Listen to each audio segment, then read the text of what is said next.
Very good evening to all of you. This is Satyam Mishra. I welcome you all on this platform, Free Academy, where you are getting all the things free of cost. I mean, you can prepare for any competitive exams like IIT, JEE and any other thing. So, why I am here? First, I would like to introduce myself. Myself, Satyam Mishra, as I said. I am pursuing BTech at NIT Durgapur under Electrical Engineering Department. I also teach for IIT JEE.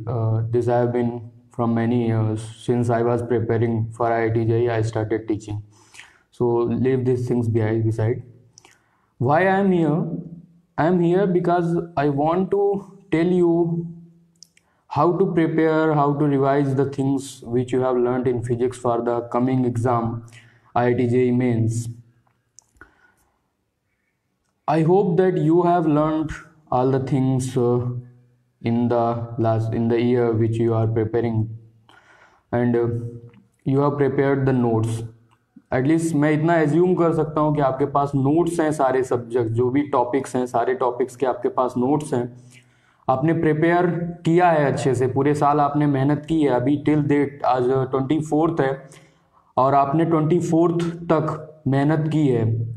उसके बाद मैं आपको guide करने जा रहा हूँ कि अभी आपको क्या करना है. इससे पहले अगर आपने नहीं भी किया है, मैं कहूँगा उतना आपने हार्डवर्क नहीं भी किया है, तब भी आप अभी कर सकते हैं. उतना टफ नहीं है IIT JEE मेंस.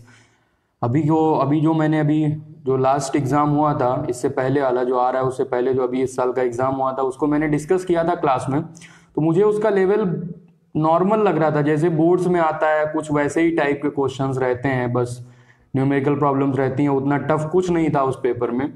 बहुत सारे जो कोड्स होते हैं मैंने उनको डिस्कस किया था क्लास में.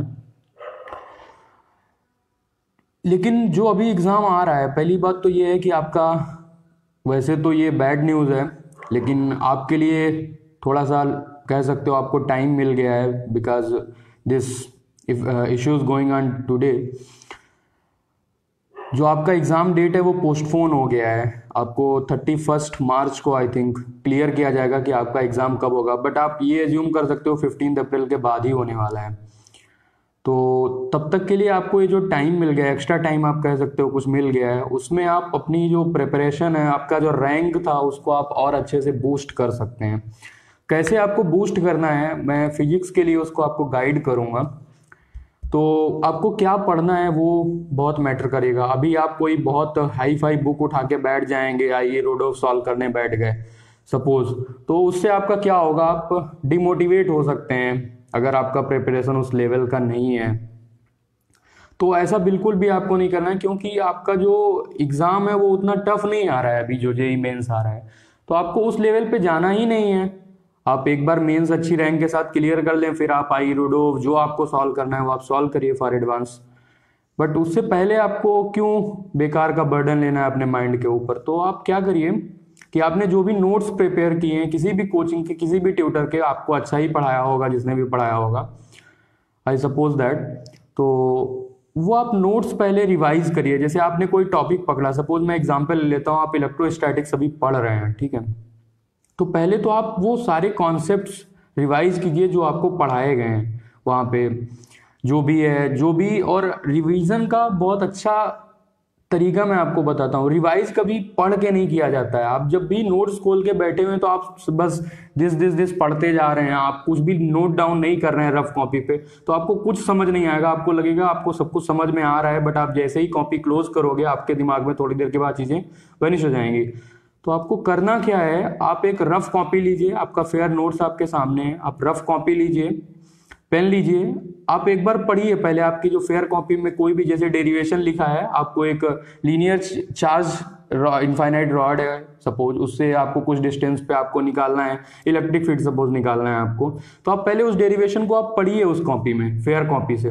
फिर आप उसको क्या करिए, आप रफ पे उस कॉपी को क्लोज कीजिए, फेयर को, आप रफ कॉपी पे उसको सॉल्व करके खुद से देखिए कि आप कर पा रहे हैं कि नहीं कर पा रहे हैं. ऐसे आप रिवाइज कीजिए नोट्स को. आप थोरोली जब पूरा आपका एक टॉपिक कंप्लीट हो जाए, सपोज आपने पूरा इलेक्ट्रोस्टैटिक्स कंप्लीट कर लिया, और साथ ही साथ में जो टीचर्स ने आपको कुछ नोट्स में भी क्वेश्चंस कराए होंगे, तो वो सारे क्वेश्चंस भी आप नोट्स रिवाइज करते समय कर लीजिए। अब एक बार आपने नोट्स पूरा कंप्लीट कर लिया, रिवाइज कर लिया, तो फिर आपको क्या करना है, आपको कुछ और प्रॉब्लम्स प्रैक्टिस करनी है। तो यहाँ पे आता है आपको कहाँ से प्रॉब्लम प्रैक्टिस करनी है। तो जो लोग बहुत अच्छी कोचिंग्स में पढ़ रहे हैं, जैसे कोई भी, मैं नाम नहीं लूंगा, कि उनके पास अच्छा स्टडी मटेरियल है और उन्होंने उसको थोरली सॉल्व किया है, तो फिर उनको ये भी पता होगा कि इस जो भी स्टडी मटेरियल है इसमें उनको कौन कौन से क्वेश्चंस प्रैक्टिस करने हैं। कुछ क्वेश्चंस होंगे जो उनको देखते ही हो जाते होंगे, उनको आप टाइम वेस्ट मत करिए। आपसे जो क्वेश्चंस नहीं हो सकते हैं मेंस लेवल के, मैं बात कर रहा हूँ, एडवांस लेवल की मैं बात नहीं कर रहा हूँ। आप मेंस सेक्शन में देखिए, जो आपसे पहली बार सॉल्व करते समय एक बार में आप उनको नहीं कर पाए थे, आप उनको रिवाइज करिए, उनको करके देखिए। जिनके पास उस लेवल का स्टडी मटेरियल नहीं है उनके लिए मैं बेस्ट थिंग बताता हूँ, वो क्या करें, आपके पास प्रीवियस ईयर्स मॉड्यूल होगा, एक IIT JEE मेंस एडवांस के लिए प्रीवियस ईयर्स का मॉड्यूल होगा। उसमें आप क्या करें, मेंस का सेक्शन एक होता है, हर टॉपिक के बाद पहले एडवांस के क्वेश्चंस होते हैं प्रीवियस ईयर्स के, उसके बाद मेंस के क्वेश्चन होते हैं। तो आप एडवांस के क्वेश्चंस को मत टच करिए, आई विल सजेस्ट यू, क्योंकि वो एडवांस है, आप समझ रहे हो ना, एडवांस लेवल आपका अगर नहीं है तो आप बेकार में अपना टाइम वेस्ट मत करिए। आप मेन सेक्शन पे डायरेक्ट जाइए और मेन सेक्शन में जो आपका क्वेश्चंस है उन क्वेश्चंस को आप फिर सारे सॉल्व कीजिए। उसमें कुछ आपको सपोज 40 क्वेश्चंस मिल गए एक टॉपिक के, तो आप एक टॉपिक आप ऐसे करिए ना कि आप एक दिन में एक टॉपिक का प्लान कर लीजिए। सपोज आपका सारे टॉपिक्स आपको कवर करने में you have days to cover that all the topics in physics. पूरा आप एक यूनिट सेलेक्ट कर लिया, आप आज आपको इलेक्ट्रोस्टैटिक्स खत्म करना है पूरे दिन में, तो आप बैठ जाइए सुबह चाय नाश्ता करके, बस स्टार्ट कर दीजिए, और जब तक खत्म नहीं होता है तब तक आपको उठना नहीं है। फिर देखो सेक्रीफाइस तो करना ही पड़ेगा, हाँ, एवरीथिंग नीड्स सेक्रीफाइस। आप बैठेंगे नहीं तो, आप पढ़ेंगे नहीं तो फिर कुछ नहीं होने वाला आपसे। तो आप अच्छे से बस डिटर्मिनेशन के साथ बैठ जाइए कि आज हमको इसको ख़त्म ही करना है, और फिर आप थ्योरी रिवीजन के बाद वो न्यूमेरिकल जब प्रॉब्लम्स आप करेंगे तो आपको कहीं ना कहीं प्रॉब्लम फेस होगी, जो आपने कॉन्सेप्ट पढ़ा है उनका आपका यूज़ हो रहा होगा। तो उससे जब आप वो सारे प्रॉब्लम सॉल्व करेंगे तो फिर आपका जो कॉन्फिडेंस होगा उस टॉपिक में वो फिर आपका बहुत अच्छे लेवल पे पहुंच चुका होगा। फिर आपको लगेगा कि आप सब कुछ कर लेंगे उस टॉपिक में, एटलीस्ट मेंस लेवल का। तो आप ऐसे रिवाइज करिए, आपसे एक टॉपिक हो जाएगा, उसके बाद आप नेक्स्ट डे कोई प्लान करिए, आप उस नेक्स्ट टॉपिक को पकड़िए। ऐसे धीरे धीरे करते हुए आप सारे टॉपिक्स को कवर, जैसे जैसे आपके टॉपिक्स कवर करते जाएंगे वैसे वैसे आपका जो कॉन्फिडेंस होगा वो बूस्टअप हो जाएगा। एक चीज़ मैं और मेंशन करना चाहूँगा, ये तो हो गया आप कैसे पढ़ेंगे। दूसरी चीज़, कुछ लोग ऐसे होते हैं जो इन पर्टिकुलर जब ये एग्ज़ाम एक हो चुका होता है, उनका अच्छा रैंक नहीं आया है, तो फिर उनका क्या होता है, वो डिमोटिवेट हो जाते हैं। मेरे साथ बहुत सारे लोग पढ़ते थे, उनका भी मैंने देखा था, मेरे फ्रेंड सर्किल में कुछ लोग थे, उनका भी ऐसा ही हो गया था कि यार देखो अब लगता है कुछ होगा नहीं, फिर क्या करते हैं, कोचिंग छोड़ देते हैं धीरे धीरे, बस उनको लगता है कि रूम पे बैठ के कुछ कर लेंगे। मैंने बहुत सारी चीज़ें देखी हुई हैं, तो आप डिमोटिवेट मत होइए। आपको मैं बता दूं, मेरा जो प्रिपरेशन था वो तो मैंने पूरे साल किया था, जैसा मैं बता रहा हूँ कि मैंने पढ़ाया भी था ड्यूरिंग प्रिपेयर। तो प्रिपेयर करते समय पूरे साल तो ऐसे ही पढ़ाते रहे और थोड़ा बहुत पढ़ते भी थे, लेकिन जो लास्ट 20 डेज था मैंने वो 20 डेज मैं सिर्फ पढ़ाई किया था, और वो मेरा यही रूटीन था। मैं सुबह उठता था, फ्रेश होके नहा धो के बैठ गया पढ़ने, और फिर मेरा रात तक 12 बजे तक यही चलता था, मैं पढ़ता ही रहता था। खाना पीना तो सबका ही होता है, बस पढ़ते ही रहते थे और कुछ काम नहीं था। वो 20 दिन में मैं यहाँ आ गया। आई रियली सर, मैं कुछ गलत नहीं बोल रहा हूँ, मैं सिर्फ 20 दिन पढ़ाई किया था अच्छे से, जो पढ़ना चाहिए, बस 20 दिन ही पढ़ा था। तो अभी भी 20 दिन आपके पास भी हैं, आप कर सकते हो इतना, एटलीस्ट किसी NIT अच्छी NIT में पहुँच सकते हो। तो बस लग जाओ, मैं तो इतना ही कहूँगा। 100% एक बार आप अपना दे के देखिए, आपको सिलेक्शन कोई रोक नहीं पाएगा, और उतना टफ पेपर भी नहीं आता है। आप बस आप अच्छे से पढ़ाई करिए। अगर आपका कोई डाउट है तो आप पूछ सकते हो, अगर आपको कुछ और चाहिए। हाँ, जिन लोगों के पास नोट्स नहीं है, पूरे साल लापरवाही की हो, नोट्स नहीं बनाया आपने, तो फिर अगर आप करना चाहते हो तो आप कर सकते हो। कैसे, मैं आपको बता सकता हूँ कि कुछ वेबसाइट्स हैं जिन्होंने क्या किया है, किसी अच्छे स्टूडेंट के नोट्स डाल रखे हैं अपने उस वेबसाइट पे, तो आप उस वेबसाइट से वो नोट्स डाउनलोड कर लीजिए। मेरे पास भी हैं नोट्स कुछ, तो मैंने अपने नोट्स जो बनाए थे उनको मैं शेयर कर सकता हूँ अगर आपके पास नहीं है नोट्स। लेकिन आपको पढ़ना पड़ेगा, बगैर आप कुछ मेहनत किए कुछ अचीव नहीं कर सकते हो, तो आप अच्छे से बस पढ़ाई करिए। फिर जैसे सपोज कुछ लोग होंगे जो कोचिंग से घर वापस आ गए होंगे कहीं से, या जिनके पास अभी प्रेजेंट टाइम में कोई ऐसा टीचर नहीं है जिनसे वो क्वेश्चन पूछ सके उनके डाउट सॉल्व करने के लिए, तो फिर मैं बताऊंगा जो बुक मैं बोल रहा हूँ प्रीवियस ईयर्स मॉड्यूल, उसमें कि जो आपका क्वेश्चंस है उसका सोल्यूशन आपको गिवन होगा। तो फिर उसके लिए आपको बस एक बार उसको अगर नहीं हो रहा है तो आप सारे क्वेश्चन सॉल्व करने के बाद अपना सोल्यूशन देख लीजिए। और अगर आपको उसमें भी कुछ समझ नहीं आता है तो फिर मैं बोलूँगा कि प्रेजेंट टाइम में आपको जरा सा भी मतलब वरी होने की टेंशन नहीं है। आप जरा सा भी टेंशन मत लीजिए, आपके मैं हूँ आपके कांटेक्ट में, आपके पास ऐसे बहुत सारे ऑनलाइन प्लेटफॉर्म हैं, बहुत सारे ऑनलाइन ट्यूटर हैं जो आपके डाउट्स क्लियर कर सकते हैं। They are ready but you are not ready, so बस मेक योर सेल्फ रेडी। आप क्वेश्चंस पोस्ट करिए, आप इस पेज पे क्वेश्चन पोस्ट कर सकते हैं। मेरा एक ग्रुप है physics for IIT JEE and NEET, उसमें आप क्वेश्चंस पोस्ट कर सकते हैं, आपको सोल्यूशन मिलेगा। बहुत सारे मेरे फ्रेंड्स हैं जो क्वेश्चंस का वेट करते हैं, they are ready to answer but you don't post questions. So आप बस अच्छे से बस पढ़ते रहिए, उनको सॉल्व करिए, आप डाउट्स पूछिए। और मैं क्या कहूँ, यहाँ पे कुछ एक स्टूडेंट पूछ रहा है how many times need revision now sir. यार रिवीजन का टाइम्स कितना बार होना चाहिए ये मेरे को मतलब मैं क्या ही कहूँ।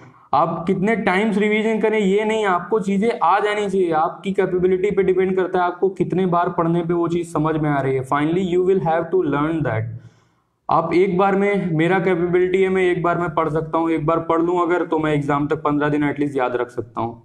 अगर आपका कैपेबिलिटी है आप नहीं याद रख सकते या याद रख सकते हैं तो आप उसके अकॉर्डिंग रिवीजन करिए। अगर आपको लगता है कि आज जैसे आपने इलेक्ट्रोस्टैटिक्स रिवाइज किया है, पर्टिकुलर कोई भी टॉपिक आपने रिवाइज किया, आप उसको 5 दिन के बाद भूल जाएंगे तो आप फिर 5 दिन के बाद आप उसको पढ़ें। लेकिन अगर आपको लगता है कि आपने इतना अच्छे से पढ़ लिया है कि आप उसको नहीं भूलेंगे आगे, तो आपको जरूरत नहीं है। तो ये कैपेबिलिटी पे डिपेंड करता है, आपका माइंडसेट पे डिपेंड करता है कि आप कितने बार आपको वो चीज़ पढ़नी पड़ेगी। तो आप अपनी कैपेबिलिटी के अकॉर्डिंग डिसाइड कर लीजिए। आप इसको अब आपको कैसे समझ में आएगा, आप इसको खुद पे एक्सपेरिमेंट करके देखिए। अभी यू हैव टाइम, आप आज ही कोई टॉपिक पढ़िएगा, ठीक है, और आज उसके सारे क्वेश्चन सॉल्व करिएगा। फिर आप क्या करिएगा कि आप 3-4 दिन के बाद कोई एक क्वेश्चन उसी टॉपिक का फिर से देखिएगा। अगर आपको लगता है कि आप उसको सॉल्व कर ले रहे हैं, that means you are getting those things, आप कभी उनको भूले नहीं है। अगर आपको नहीं लगता कि आप उसको नहीं कर पा रहे हैं तो फिर से आप उस टॉपिक को रिवाइज करिए, ऐसे आप कर सकते हैं। और अगर आप एक बार बहुत अच्छे से पढ़े हैं तो फिर आपको उसको दोबारा रिवाइज करने में बहुत कम ही टाइम लगेगा। Any other queries, any other doubts? Someone is writing some comments in other language. I am sorry, I can't get that. I know only English and Hindi, so please use English if you can. Okay, someone is kidding, I think, jokes, so leave them. Any other queries? Thank you guys, wish you all the best for that exam. और एक चीज मैं last time पे कहना चाहूंगा कि अभी आप बाहर एकदम मत जाएं। एक तो फर्स्ट थिंग आप सेफ रहेंगे अगर आप घर पे हैं। सेकेंड थिंग, आपके पास और कोई काम भी नहीं होना चाहिए, आप सिर्फ पढ़ाई कीजिए इस समय। You just study. आप अगर बहुत ज़्यादा बोर हो गए हैं, आप पढ़ाई करते करते आप परेशान हो गए हैं पूरे दिन में, तो फिर आप क्या करिए, कुछ फिजिकल एक्सरसाइज कर लीजिए, जिससे आपका माइंड भी फ्रेश होगा और आपका थोड़ा सा इंटरटेनमेंट भी हो जाएगा। और अगर आप घर पे हैं तो थोड़ा अपने मम्मी पापा, अपने भाई बहनों से थोड़ा सा टाइम दीजिए। और फ़ोन अननेसेसरी मत यूज करिए, मैं इतना ही कहूँगा। चलो ठीक है, wish you all the best. Safe रहें इस समय, वो बहुत ज़रूरी है, ठीक है। पढ़ाई करें और घर पे रहें। Okay, thank you so much guys.